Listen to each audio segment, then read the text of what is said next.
So how do you choose your first Southeast Asian country for your first trip? Personally, this is one that I'm really glad that I picked Thailand for my first Southeast Asian trip. I didn't think I was going to like it as much as I do and did the first time. And but there's other options, there's other things you could do. And yeah, basically we're here to talk about those considerations right now. So on the line, we've got Georgina and Christina who have limited experience with this and are sort of newbies who are curious about the subject. And we've got Tal who has quite a bit of experience. How many Southeast Asian countries have you been to? Maybe four or five, or I Are don't you know. sure about it? It's not one. Depends on what you consider Southeast Asia. So for me, I don't know why this is very incorrect. But when I think of Southeast Asia, I think of Thailand, Cambodia, and Laos. Of those Okay. three, I've only been to one. I've only been to Thailand. But then, of course, there's Malaysia, which I've been to. There's Vietnam, which I've been to. There's other countries that also are considered Southeast Asia that I have been to. So Yeah. I can talk about my experiences in those places that I mentioned. Um, but much like Eric, Thailand is my preference and kind of my default. When I go to Southeast Asia, I always find myself jumping around Thailand, So and let's then just get, everything yeah, right else is there. like side trips from What there. is it about Thailand? I think it's a few different things. I think that it's the first thing is like it's the most popular tourist destination. Therefore, the infrastructure and customer service for tourists there is the most refined. I think that would Yeah, definitely be the case. They're just so used to tourists coming in there. They're so almost dependent on that, as we saw in Corona. They're still recovering from that, and they basically have this sort of like very um pure hospitality culture there. Whereas like, yeah, they love money, they love making money off of tourists, but when you're getting served there by the hospitality industry, you sort of feel a very sort of like sincere culture of like, welcome, we want you to enjoy here and stuff like that. Whereas other countries might be in Southeast Asia, in my experience, might be a little more complacent or a little more abrasive. And yeah, this might have something to do also with a side note that I want to mention was that Thailand was never colonized by Europeans the way that places like Indonesia or Vietnam or Myanmar were, for example. And so there's less of that sort of legacy there and more of like authentic culture which comes to greet you that really does do its own thing in a lot of cases. Tal, would you agree? I would agree. Absolutely, definitely. And when you travel to other countries in the region, you do notice culturally they're very different than Thailand, especially their relation to foreigners. Where in Thailand, they are much, let's say, nicer and more polite and have more, smiles. Let's say it is called the land of smiles, but at the same time, they are also very distant from tourists. It's hard to make a true Thai friend. Sure, it you can make some friends with Thai people, especially the ones that speak English well and that are interested in foreigners and foreign culture and etc. There are those people, and you could easily, um, befriend them, but they make up a really tiny percent of the people in Thailand. Most of them are very polite from a distance. And Mhm. it's interesting to note that if you go somewhere like the islands where people are either hospitality workers or like island sort of village people, you're going to have less in common than if you do go in the right places in like Bangkok and stuff like that. And, get that more like city slicking, affluent, worldly crowd that would be the Thai population in Bangkok versus a lot of that. But even Bangkok, yeah, it's like, yeah, you don't find yourself running into random conversations in English with Thais. And No. And a yeah. country where you absolutely do is Malaysia. Like to contrast what we're talking about now, I was sitting in I think in Jodhpur in just a market, and people would come up to me and ask me in English, "Hey, where are you from? Like what brings you here?" It was quite interesting, and it happened again and again and again where Malaysians, they speak English really well. I think it's one of the official languages in the It's one of the official, yeah. I and was reading about yeah, it and they have a somewhere. curiosity, who are you? What are you doing here? Which is something that you'll never find in Thailand, Well, which is is, it? overfilled Then with why no tourists. Malaysia? Oh Oh, yeah. Like, I love Malaysia to travel to visit. But for for a longer term staying there, it's not as comfortable as Thailand. I think Mm-hmm. it's missing some of the beautiful nature spots and kind of culture that I like this almost foreign digital nomad culture that Thailand's known for. I mean, I Okay, both so love and why is Malaysia not attracting that right now? I think Malaysia's attracting that in very small numbers in places like Penang. Not nearly to the same numbers as Okay, Thailand so and Vietnam. they speak better English, but on the other hand, it's a Muslim majority country, isn't it? And It so is, it yeah. might be perceived as more conservative and not like I the mean, they are place where more you go. conservative. They're Yeah. absolutely more conservative. That's Okay. true. Um, Still very relaxed and chill. Alcohol is quite expensive there. They do have some laws that are very weird, which don't actually end up being in practice there. Um, but it is like most people that have traveled there say that it's really lovely people, really chill, really easygoing. It does like the fear that let's say people from the West might have of a Muslim majority country in Asia and the actual experience in Malaysia are two very, very different things. So it might Malaysians, be, would it be on the level of Islam in Turkey or something I like think that? even less. So the interesting thing about Malaysia, they have three main population groups living there. They have the Indians, Malays, and the Chinese, and Hmm. only one of those, which is the Malays, are Muslim, of Hmm. course. But then they have massive populations of Chinese who are mostly Buddhist, and they have massive amounts of Indians, which are mostly Hindus. Okay, And So so it's a yeah, mix. it's Yeah. it's a but mixture. it's It's not a not. place that you're dreaming and pining to get back to, is it? It is as a tourist. I really want to go and see some of the nature in Borneo and some things in Malaysia that I haven't seen yet. I would love to go as a tourist for maybe 2 weeks. It sounds like Kuala Lumpur is a good business city as well, like really modern and stuff like that. Did you go there? I did I didn't like it too much. I mean, very modern, very beautiful, but not very interesting, I would say. It's a large metropolitan Asian city, much like others. So, ladies, what do you think? Does it sound like Malaysia is a place for you where you would go on your first trip to Southeast Asia? I'm I'm not biased. sure. Why? What are you biased towards? It's Thailand because I've heard a lot of good stuff about it from you guys. So Oh, yeah. yeah, I can't Okay. answer objectively. Well, for me, Malaysia, I only took a walk there once from Singapore. I went to the city, Johor or whatever it's called, right there on the border of Singapore. Took a walk for about 3 or 4 hours around. It was different. It was interesting, but I don't really feel I saw Malaysia at all. It just looked Hmm. like a suburb of Singapore. It was like people who commute or something like that. Hmm. Anyways, I guess that brings us to Indonesia, which is actually the world's most populous Muslim country. So you guys have heard about Bali, right? Of course. But you've never been there, Tal, have you? No, no, never been Okay. to Indonesia. So when you think about Bali, what do you think of?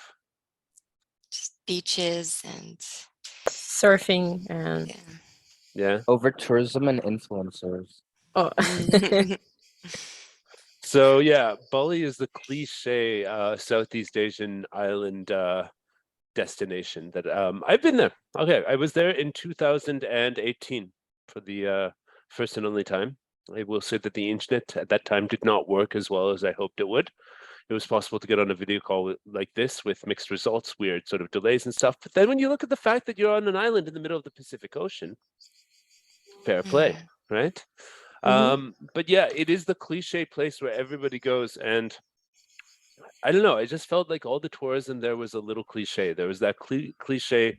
I forget what it was called. The town right by the airport, and all full of the most trashy souvenirs and stuff like that. And then there was the cliche. What's it called? Canggu or something like that. Beach surfer town, party town sort of place. And then Casual. there was Canggu. Yeah, I forget what it's called. I guess I should bring up a map. And then there was this cliche, sort of like spiritual place. Hang on, Ubud was the cliche spiritual place where it just seemed like there was a lot more I don't know. The whole thing of Bali compared to Koh Phangan in Thailand just seemed a lot more fake and like overdone. But I'm not saying there's not great pockets of authenticity. Plus, it's overcrowded. It really is overcrowded. Yeah. So Kuta, that was the place by the airport that was like cliche, like over touristed place right by Mhm. the airport. And then there was, yeah, that's where I stayed. Yeah. Oh, hello. Um, yeah. Anyways, I stayed there. But basically, yeah, Canggu, I think it's called. Yeah, cliche beach town, and then Ubud is the cliche spiritual town. And I think like if you really want that entry level Southeast Asian island experience, yeah, it's probably going to serve you well, and you might love it. But for me, it also didn't have this pleasure of Thailand. Like, yeah, it just didn't have the magic of what we were what I was looking for at that point. So Bali is a place to go, but I would say you might want to go and look a little further for your first one. But yeah, lots of people do pick it as their first ones. What would make you guys choose like Bali over Thailand or vice versa? Maybe the Not price sure of the actually. tickets. The price of the tickets, yeah. Yeah. One of the factors. One of the factors. Yeah, Bali is almost like double price most of the times when I check than Thailand. So Just to get there or for the accommodation and stuff. yeah, just to get there. Yeah. And I guess that accommodation in life generally is more expensive than in Thailand. Okay.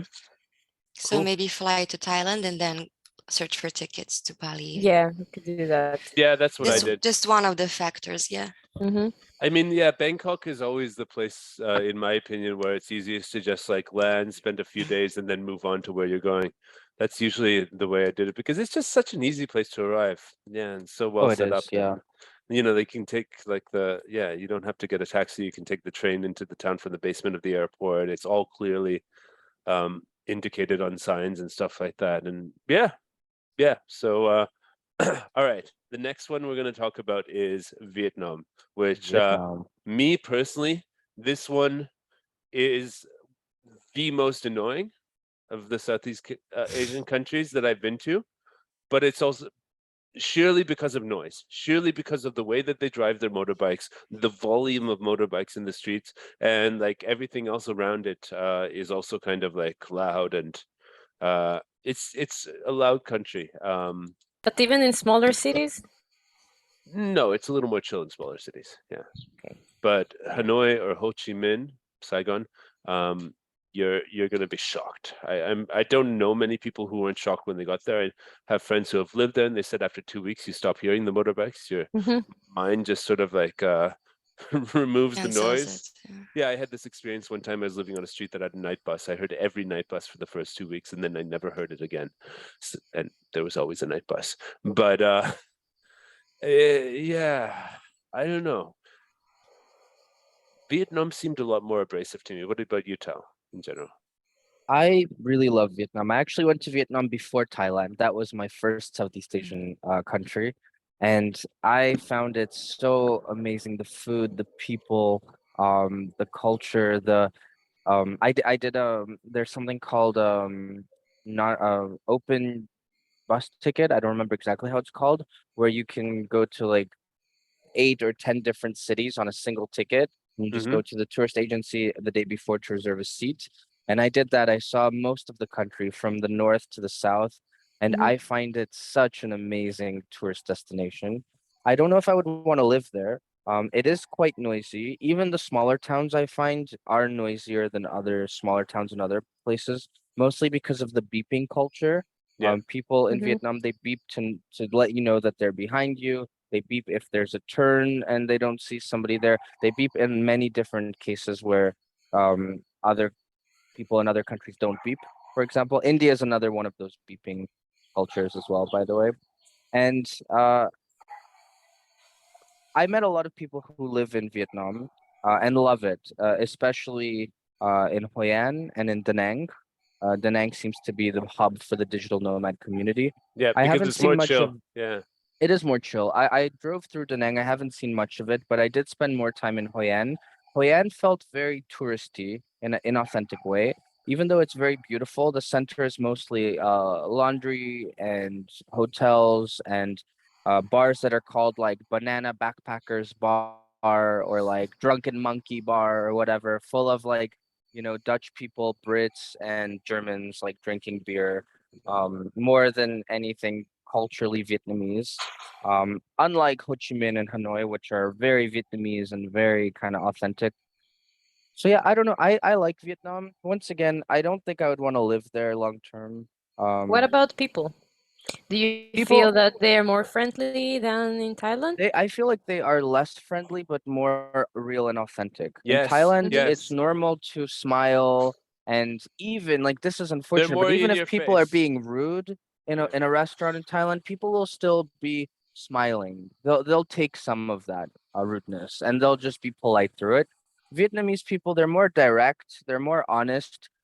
I feel like Vietnamese people smile so rarely that if you get a smile from a Vietnamese person, you earned that smile. It will be a Unlike real smile. Yeah. it's a real smile. I prefer it actually that way, to be honest. Like It is there are a lot of they're benefits like Serbians, to that. like they like you, Yeah, they smile to you. They don't I like you, believe they don't smile, like, I right? believe it's More the honest. influence of French colonialism that brings this sort of like je ne sais quoi to the sharp Okay. abrasiveness of the culture. The sort of Yeah. like yeah, yeah. I definitely found it a lot more prickly. Yeah, I don't know, but I also felt like I was pushed especially by the city of Ho Chi Minh. Like being there sort of pushed me in a way that I felt like if I were trying to start something like work wise and like as a digital nomad or get a business going or like be motivated to do something, that energy of this like non-stop vroom of the city and this like sort of more tense environment with people, that would drive me more as a digital nomad, because when I was there I hear people say that as well. yeah, yeah, People that want to bootstrap their businesses. it's a much Saigon, more Ho Chi Minh is a uppity really good place for it's a that. much more uppity and sort of like fiery environment, whereas Thailand's always like Calm and chill. you're going from one place. Well, Bangkok isn't, but you're going from one place to relax to another place to relax. Essentially, Bangkok is, yeah, I would call I think Bangkok anything but Bangkok chill. is like a chill Ho Chi Minh though, if you compare the two. Compared to it, yeah, yeah, yeah, yeah, Yeah. yeah. And but the cost of living in Vietnam can be a lot lower too. Um, Yeah. it's one of the places where you can still get a nice hotel room for like 10 euros a night. And a million Vietnamese dong is I think 40 US dollars or something. Yeah. Which is Yeah. confusing. Yeah, so you have to watch your bills when you're there and make sure you're not getting ripped off for zeros and stuff. Yeah, And 1 US dollar is 23,558 Oh, wow. Vietnamese dong. Nice. One of yes, those countries. So yeah, if you want to be a millionaire, move to Vietnam. yeah, yeah, and yeah, I would say yeah, the flavor. I'd say it's a next level thing after Thailand, and it might be yeah. But a lot of people move there to teach English as well because the pay is much higher than Thailand, for example. It's Yeah. like 2 or 3 times as much money teaching English there. But that was never my ambition because I'm working online in IT support. So yeah, um, it yeah. And the last one that I've been to that I can mention actually, I mean, we won't even talk about Singapore. Like, there's no point. Like, Singapore is a business city. It's more It doesn't expensive. belong on the same list as all these other Mm. countries, I It's think. not a place where expats are dying to go. I went there for a few days for business, had some meetings, and basically found the place pretty dull and boring, but impressive in the same way. Um, Yeah, I'm from Toronto, much like Eric, and it actually reminded me of Toronto quite a bit. yeah, exactly. Or I mean, of course, Vancouver or something. Yeah. of course, there is the Southeast Asian flair there, the food, the hawker stalls, the things like that. But just the way that the city looks, the way it's built, um, very much resembles a rich Western business city. Okay, so the last one that I visited on my first trip in uh, in 2017, 5 years ago, because I wanted a little smattering. Like, so my first trip was Thailand, Vietnam, and then 3 days in Myanmar, in the Okay. Yangon, the capital of Myanmar. I went there, And apparently it is, they've reopened for tourism, but there still is an ongoing conflict in the country and stuff like that. So it might not be the best place to go now. But this was the most exotic Southeast Asian country, because I was reading about it and people find it had only opened up like a few years before to tourists, and they closed again. And I think they're opening now or something right now. But I was there when it was open, and I gotta say that this was one of the only places where I felt like I was invisible as a tourist. Mhm. Nobody paid any attention to me. Like I was like like a Was that ghost. nice? Oh, it was interesting. It was really interesting. Was it like Was it packed with eerie, tourists? scary, That's or why? No, there were almost no tourists. Oh, okay, that's interesting. Yeah, just like I don't know. Yeah, so did yeah, it made you enjoy less or more?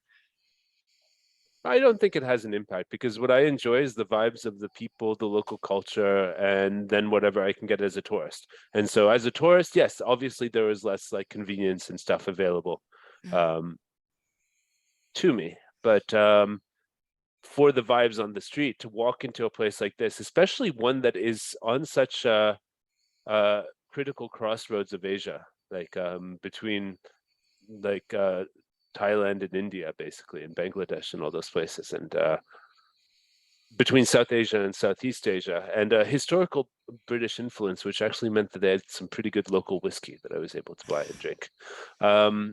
But yeah, Speaking of this that, how was the food there? Was it similar to Thailand and Vietnam? You remember? yeah, it was a little bit cautious of what I was eating there, because I knew it probably hadn't gone as much in leaps and bounds as the other countries in terms of sanitation and stuff like that. And I, yeah, did get a little bit of an upset stomach there, but yeah, noodles and stuff like that. Mhm. Yeah. I didn't really go full on to the local cuisine, because I'd read that there were still some problems with sanitation in the country, which everything seemed to indicate. But yeah, that's where I felt like a real Asia. And I don't know what it's like. You haven't been to Cambodia? Nobody here has, right? No. So Not I don't yet. know. Yeah, but these places that are like just more real Asia, not touristy. I mean, it's good to have a taste of that once in a while. But I think 3 days was a good amount of time there, because what a lot of us want as digital nomads. I mean, luckily the internet was good enough to work from there, and I thought it wouldn't be. I thought I'd be pretty much like just sending emails for a few days.